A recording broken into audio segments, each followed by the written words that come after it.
आप देख रहे हैं समाचार एजेंसी ऑफ इंडिया में साइन न्यूज।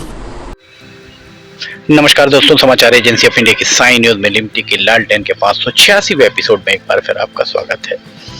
चुनाव बहुत करीब आ चुके हैं, आचार संहिता प्रभावी है, टिकटों की घोषणा लगभग हो चुकी है। मुख्य राजनीतिक दल कांग्रेस और भाजपा के द्वारा टिकटों की घोषणा कर दी गई है। शेष जो दल हैं वे सिवनी में विशेष अपनी उपस्थिति अभी तक उन्होंने दर्ज नहीं कराई है। सिर्फ एक बार गोंडवाना गणतंत्र पार्टी के विधायक चुने गए थे, वो भी जिस सीट से वो चुने गए थे वो सीट ही विलोपित हो गई है। तो सिवनी जिले में बची 4 सीटों पे मुख्य रूप से विजयश्री का वर्ण करने वाले उम्मीदवारों में मतलब ये कहा जाए कि विजयश्री जिसने जो जीता है या जो रनर अप रहा है, जो दूसरे नंबर पर रहा है, इसमें मुख्य तौर पर कांग्रेस और भाजपा ही आगे पीछे रही है। एक बार 2013 में निर्दलीय का कब्जा सिवनी में रहा है। सिवनी विधानसभा के बारे में हम आपको विस्तार से जानकारी इस बार आज हम सिवनी विधानसभा के बारे में ही चर्चा करने चाह रहे हैं। सिवनी विधानसभा के बाद हम आपको बाकी विधानसभाओं के बारे में भी बताएंगे। फिलहाल हमने आपको जो सिवनी विधानसभा का एक पूरा इतिहास बताया था, उस संबंध में 1951 से 2018 तक हमने आपको बताया था। और इसमें अगर आप देखें तो भारतीय जनता पार्टी के जिलाध्यक्ष रहे नरेश दिवाकर, जो बाद में जिलाध्यक्ष बने 1998 और 2003 में वे चुनाव जीते। नरेश दिवाकर को इसके बाद दोबारा जब मैदान में उतारा गया तो उन्हें पराजय का मुंह देखना पड़ा। नीता पटेरिया भी प्रदेश स्तर पर रही हैं और सिवनी में भी रही हैं, और नीता पटेरिया 2008 में चुनाव जीती थी। 2013 में दिनेश राय निर्दलीय जीते, 2018 में दिनेश राय भारतीय जनता पार्टी से विजयी हुई। इसके साथ ही कांग्रेस की अगर हम बात करें तो कांग्रेस के अंतिम विधायक 1985 में थे। 1985 में अंतिम विधायक रमेश चंद्र जैन थे, जो 1985 से 1990 तक आए। 1990 से 1992 के बाद 1993 में जब चुनाव हुआ तो 1990 से 92 के तक महेश प्रसाद शुक्ला भारतीय जनता पार्टी के जीते और वे मंत्री बने। उसके बाद डॉक्टर ढाल सिंह बिसेन मंत्री बने, पर वे सिवनी विधानसभा से चुनाव नहीं जीते। उसके पहले सुश्री विमला वर्मा सिवनी से मंत्री रही, पर वे सिवनी से चुनाव नहीं जीती। हरवंश सिंह सिवनी से मंत्री रहे, जिले से मंत्री रहे, पर वे सिवनी विधानसभा से चुनाव कभी नहीं जीते। सिवनी विधानसभा से चुनाव जीतकर मंत्री बनने वाले इकलौता नाम है महेश प्रसाद शुक्ला का, जो भारतीय जनता पार्टी से जीते। अब हम बात करें सिवनी के ज्वलंत मुद्दों की, कि सिवनी के जो मुद्दे हैं जनता के बीच में, जो बातों पे चर्चा चल रही है, वो जो चर्चाएं हैं उन चर्चाओं के हिसाब से अगर देखा जाए, हमने आपसे कांग्रेस भाजपा के नेताओं से चर्चा भी की, आपको बताया जो चर्चाएं हैं। सबसे पहली चर्चा सिवनी विधानसभा में लाल माटी में पानी की है। लाल माटी अर्थात गोपालगंज के आसपास का क्षेत्र, जहां पर मट्टी ही लाल है, वहां पर पानी की बड़ी किल्लत है।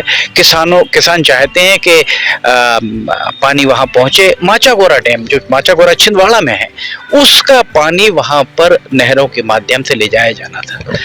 कुछ किसान आंदोलन पर बैठे। अभी फिलहाल पितृपक्ष की बात है, कुछ किसान यहाँ कचहरी चौक पर आंदोलन पर बैठे, पर उन किसानों की मांग ही नहीं थी।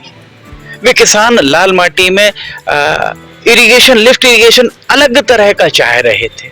स्वाभाविक है, जो उनकी मांग थी उस मांग के संबंध में कार्यपालन यंत्री या अधीक्षण यंत्री या मुख्य अभियंता ये आए होंगे और इन्होंने चर्चा की। वो एक रटा रटाया जवाब किसानों को दे दिया गया होगा कि प्रस्ताव बनाया जाएगा, शासन को भेजा जाएगा। निश्चित तौर पर शासन से जब स्वीकृति मिलेगी तब माइक्रो इरिगेशन की बात उनके द्वारा की जा रही थी, तो उसमें अभी दिल्ली बहुत दूर है। दूसरा सबसे बड़ा मुद्दा सिवनी विधानसभा का अगर कोई है तो सिवनी विधानसभा में दूसरा सबसे बड़ा मुद्दा जो सामने आता है वो आता है मेडिकल कॉलेज का। सिवनी में माफ कीजिएगा, 75-76 के बाद जिला चिकित्सालय जो यहाँ सर्किट हाउस में हम खड़े हुए, और जिला चिकित्सालय यहाँ पर जब बनाया गया था, विमला वर्मा सिवनी में मंत्री थी और केवलारी से विधायक हुआ करती थी। विमला वर्मा से जब बहुत प्रौढ़ अवस्था में बुजुर्ग हो चुकी थी, तब उनसे जब भी चर्चा होती थी तो वे हमेशा एक बात कहती थी, सिवनी शहर, चूंकि ये शहर के बाहर का है, जब भी आपने देखा होगा शहर का सर्किट हाउस, रेस्ट हाउस शहर के बाहर ही, आबादी के बाहर ही हुआ करता था, इसके बाद आबादी नहीं हुआ करती थी। तो वे ये कहते थे कि सिवनी शहर के लोग ये कहते थे कि इतनी दूर अगर सर्किट हाउस, माफ कीजिए, अस्पताल को ले जाया जा रहा, कौन इलाज कराने जाएगा। पर उनकी दूरंदेशी थी कि उनके द्वारा यहाँ बनाया गया, और आज शहर के अंदर ये कहा जाए कि बहुत सहूलियत वाले स्थान पर जिला चिकित्सालय है। जिला चिकित्सालय जब बना था तब लोगों का ये कहना था कि जिला चिकित्सालय मिनी मेडिकल कॉलेज की अहर्ता रखता है, मिनी मेडिकल कॉलेज यहाँ पर खोला जा सकता था, ये अहर्ता यहाँ पर थी, अर्थात मिनी मेडिकल कॉलेज उस समय खोला जा सकता था। मेडिकल कॉलेज की घोषणा 2018 में शिवराज सिंह चौहान के द्वारा की गई, पर अभी तक आचार संहिता लग चुकी है, जाहिर है अब उसका उद्घाटन नहीं हो सकता। मेडिकल कॉलेज की बिल्डिंग का श्रेय जरूर भारतीय जनता पार्टी नीत सरकार को जाता है। सिवनी विधायक दिनेश राय के द्वारा भरसक प्रयास किए गए भवन बनाने के लिए, और भवन भी ऐसा बना कि 5 साल तक वो भवन बनता रहा। उस भवन में पत्रकार भी अंदर नहीं जा पाए, चिड़िया भी पर अंदर नहीं मार पाई। किस तरीके का निर्माण वहां पर चल रहा था, बार बार इस बारे को जब भी इस बात को उठाया जाता था, दिनेश राय स्वयं अपने साथ कुछ चुनिंदा पत्रकारों को लेकर जाते थे और वहां जाकर उनके द्वारा निरीक्षण करा दिया जाता था। सवाल इसी बात का है कि आखिर पर्दादारी क्यों, किस बात की पर्दादारी थी उस मेडिकल कॉलेज का। मेडिकल कॉलेज चाहते तो यहाँ किसी भी भवन में मेडिकल कॉलेज आरंभ हो जाता। मेडिकल कॉलेज से संबद्ध अस्पताल, जो आने वाले समय में संबद्ध अस्पताल संभव तो यही रहने वाला, जैसे सूत्रों का कहना है। तो मेडिकल कॉलेज अगर 2018 में घोषित हुआ था, घोषणा की गई थी, 2019 से चालू हो जाता, तो अभी 4th या 5th ईयर में 8वां या 9वां 10वां सेमेस्टर चल रहा होता मेडिकल कॉलेज के विद्यार्थियों का, और 1 आध साल में आपको यहाँ सिवनी में डॉक्टर्स मिल जाते। पर वो ऐसा हुआ नहीं, सिर्फ घोषणा ही साबित हो पाई मेडिकल कॉलेज। इसके बाद एक आती है ट्रामा केयर की बात।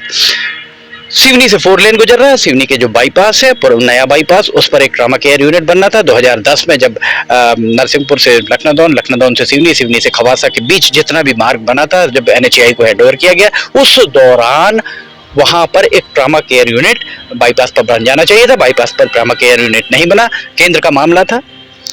एक ट्रामा केयर यूनिट सिवनी चिकित्सालय के अंदर बनाया गया। 2012-13 में उसकी बिल्डिंग बना दी गई। 10 साल बाद भी वहां ट्रामा केयर यूनिट आरंभ नहीं हो पाया। अभी हाल ही की बात है, वन विभाग संभवतः पेंच नेशनल पार्क के सूत्रों का कहना है कि उनके यहाँ का एक कर्मचारी LIC के पास कहीं खड़ा हुआ था, 2 वाहन चालक आए और दो पहिया वाहन आके उससे टकराए, आपस में टकराए, और उससे वो किनारे खड़े हुए वनकर्मी को संभवतः चोट लगी, वे गिर गए, और उसके बाद उन्हें जिला चिकित्सालय, इंदिरा गांधी जिला चिकित्सालय में ट्रामा केयर यूनिट की बिल्डिंग से इमरजेंसी से बिल्डिंग से इमरजेंसी 4 चक्कर लगवाए गए उन्हें। पेशेंट को लेकर यहाँ से वहां से यहाँ फुटबॉल बना रहा पेशेंट, अंत में उसे सर्जरी डिपार्टमेंट में एडमिट कराया गया। वहां से रेफरल अस्पताल बन चुका है सिवनी का, उसे रेफर कर दिया गया नागपुर में न्यूरॉन हॉस्पिटल में। उस वनकर्मी ने दम तोड़ दिया। ट्रामा केयर यूनिट की बहुत कमी खाली। प्रवीण सिंह जब यहाँ पर जिलाधिकारी हुआ करते थे, उस समय CISF की एक CRPF के एक जवान, महिला जवान को टक्कर मार दी गई थी, तब भी यहाँ ट्रामा केयर यूनिट की बहुत कमी खली थी 2018 के चुनाव के दौरान। ट्रामा केयर यूनिट एक बहुत बड़ा मुद्दा सिवनी का है, अभी तक पूरा नहीं हो पाया। जलावर्धन योजना की अगर हम बात करें तो 2015 में जलावर्धन योजना का वर्क ऑर्डर दिया गया था। 2016 मार्च 2016 में जलावर्धन योजना पूरी हो जानी चाहिए थी। लोगों को अभी भी गंदा, मटमैला और कम दबाव का पानी मिल रहा है। जब भारतीय जनता पार्टी नीत नगर पालिका परिषद के द्वारा इस जलावर्धन योजना को, जो 48 करोड़ की थी, जिसे रिजेक्ट कर दिया गया था स्थानीय क्रय समिति के द्वारा, स्थानीय निविदा समिति, माफ कीजिए, निविदा समिति के द्वारा इसे निरस्त कर दिया गया था। जब ये राज्य स्तर पर गई, राज्य स्तर पर जाने के बाद इस 48 करोड़ की जलावर्धन योजना में पुरानी जलावर्धन योजना का संधारण मेंटेनेंस जोड़ा जाकर उसे 62 करोड़ 55 लाख की बना दिया गया। 48 करोड़ में जो महंगी पड़ रही थी, स्थानीय निविदा समिति ने कहा कि आसपास के जिलों से ये बहुत महंगी है, अधिक दामों की है, उसमें और पैसा जोड़कर 62 करोड़ 55 लाख की बना दी गई। कांग्रेस विपक्ष में थी, कांग्रेस ने खूब हो हल्ला किया। 15 महीने की सरकार आई, जांच कुछ भी नहीं हो पाई। 1 सवा साल से कांग्रेस नगर पालिका परिषद में काबिज है और नगर पालिका परिषद को ही जांच करनी है, पर जांच के बजाय जलावर्धन योजना के ठेकेदार को बकायदा पैसा दे दिया जा रहा है। जलावर्धन योजना, इस मामले में आप समझ सकते हैं कि जलावर्धन योजना कांग्रेस और भाजपा के बीच झूला झूलती रही, नतीजा सिफर ही रहा। मॉडल रोड की अगर हम बात करें तो 2012-13 में मॉडल रोड, ये जो मॉडल रोड हमारे पीछे दिख रही है, मॉडल रोड यहाँ से जा रही है। 12-13 में इस मॉडल रोड को आरंभ कराया गया था और 11 महीने में से पूरा हो जाना था। 2023, 10 साल बीत चुके हैं, अभी तक इसकी सीसी जारी नहीं हुई, पूर्णता प्रमाण पत्र जारी नहीं हुआ है। पार्ट्स में बीच बीच में सीसी जारी कर दी गई और अब NHAI के द्वारा इसे बनाया जा रहा है। कितनी विडंबना है, पैसों की, सरकारी पैसों की होली खेली जा रही, बोलने वाला कोई भी नहीं है।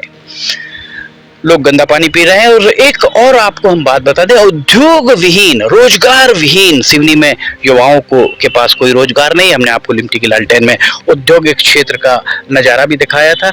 10 से 12 उद्योग यहाँ पर कार्यरत हैं और 1000 एकड़ जमीन खाली पड़ी हुई है। सिवनी में जो युवाओं का या बुजुर्गों का कहना है कि सिवनी में रोजगार के नाम पर क्रिकेट का सट्टा है, रोजगार के नाम पर अवैध शराब बिक्री है, रोजगार के नाम पर सट्टा, जुआ, ये सब कुछ है। नशे की चीजों को बेचना, ये रोजगार है सिवनी में। हम नहीं कहते, युवाओं का कहना है। आप अखबार उठा के देख लीजिए, मीडिया चीख चीख कर इस बात को कह रहा है।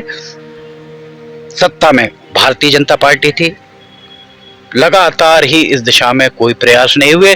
विपक्ष में बैठी कांग्रेस पूरी तरह मौन ही साधे रही। सिवनी का जिला चिकित्सालय रेफरल अस्पताल बन गया, हमने आपको बताया ही है। और एक युवाओं के लिए एक बात और, यहाँ खेल कूद के नाम पर एक स्टेडियम हुआ करता था, आज भी स्टेडियम है, जिसे फुटबॉल स्टेडियम का नाम दे दिया गया और सब मौन रहे। राजकुमार खुराना जिला कांग्रेस कमेटी के अध्यक्ष हैं, वे बेहतर तरीके से जानते होंगे, उनकी उम्र इतनी है कि वे इस बात के गवाह होंगे कि ये यहाँ अस्पताल विमला वर्मा की देन था। विमला वर्मा के पट्टे कहलाते थे, उनके शागिर्द कहलाते थे राजकुमार खुराना। मौन है इस बात को लेकर के उस स्टेडियम को फुटबॉल स्टेडियम अघोषित तौर पर बना दिया गया। आप अगर उस स्टेडियम के अंदर जाएंगे तो आपको 50-100 रुपए शुल्क देकर प्रवेश करना पड़ेगा। आप वहां फुटबॉल नहीं खेल सकते, कोई प्रैक्टिस नहीं कर सकता। क्यों? घास खराब हो जाएगी।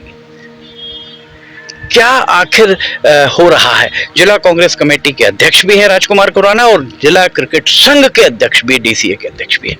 तो हम लोगों का यही कहना है कि सिवनी में वॉलीबॉल के लिए छोटे छोटे से मैदान है, कहीं कोई स्टेडियम वॉलीबॉल के लिए नहीं है, बास्केटबॉल के लिए कोई स्थान नहीं है। हॉकी के लिए नरेश दिवाकर के प्रयासों से मेजर ध्यानचंद सिंथेटिक हॉकी का ग्राउंड बना। क्रिकेट के लिए राजकुमार खुराना लगभग 1.5 दशक से ज्यादा हो गए हैं और वे जिला क्रिकेट संघ के अध्यक्ष हैं। सिवनी में एक भी क्रिकेट का मैदान नहीं है। 15 वर्षों से जो क्रिकेट के खिलाड़ी, उदीयमान खिलाड़ी ओवरेज हो रहे हैं, उसके लिए जवाबदेह कौन है?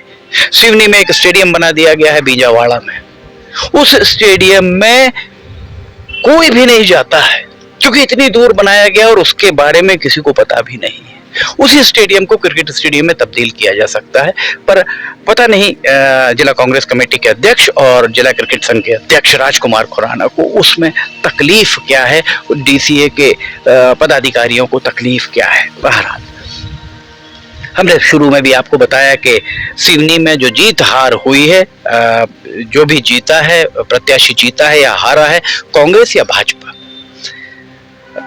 निर्दलीय एक ही बार सिवनी विधानसभा में दिनेश राय निर्दलीय रूप में जीते हैं। वर्तमान में दिनेश राय भारतीय जनता पार्टी से प्रत्याशी हैं।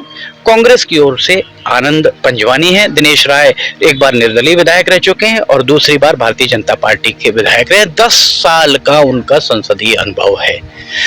इस 10 साल में सिवनी को उनके द्वारा अगर कुछ दिया गया है, मेडिकल कॉलेज का भवन, मेडिकल कॉलेज आज भी आरंभ नहीं है, मेडिकल कॉलेज का भवन दिया गया है। मेडिकल कॉलेज इस जिला चिकित्सालय में आरंभ हो सकता था।